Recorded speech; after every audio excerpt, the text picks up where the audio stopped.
Po sa ating lahat, grabe supporters, may panawagan kay David at Medit na So, ano nga ba yung mga panawagan po nila,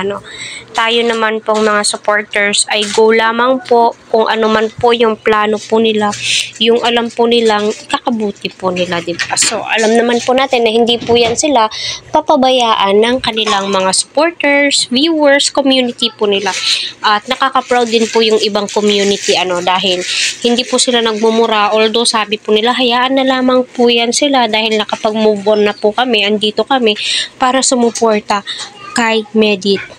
So sana all ganyan, So nakakatuwa yung mga ganitong supporters, yung tipong nakakataba ng puso, wala ka pong maririnig kasi nga po, sa mga live ni Medit, hindi po siya nagpro-promote ng pangbabash. Hindi po siya, So yung ginagawa niya kapag may nababasa po siya, yung sinasabi niya, kaya ayan tayo yung ganon, ayan tayo kaya hindi tayo umuusad, hindi tayo masaya sa mga bagay-bagay kasi hindi tayo na kakapag-move on, parang nai-stuck tayo sa isang bagay, yung ganon, yung tipong ganon. So masasabi mo, parang matatatak sa isip mo, uy, ang talino niya, ang talino niya, so yun. Ito po ay isa pong panawagan ng mga supporters ng Medit and also Kuya David. So grabe naman po yung panawagan na yun.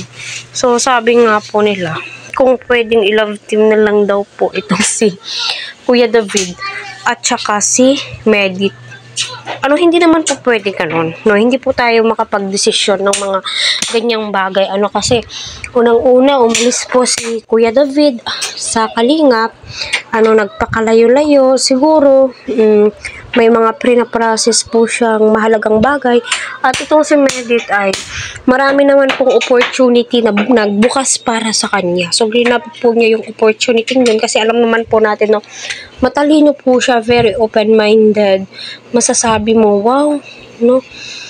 kaya pala minsan nababash yung mga taong ganito kasi sa sobrang talino po niya, malulula ka sa mga sinasabi niya, yung tipong mapaproud ka kung ano yung mga lumalabas sa bibig niya, wala ka pong maririnig, ganito ganyan,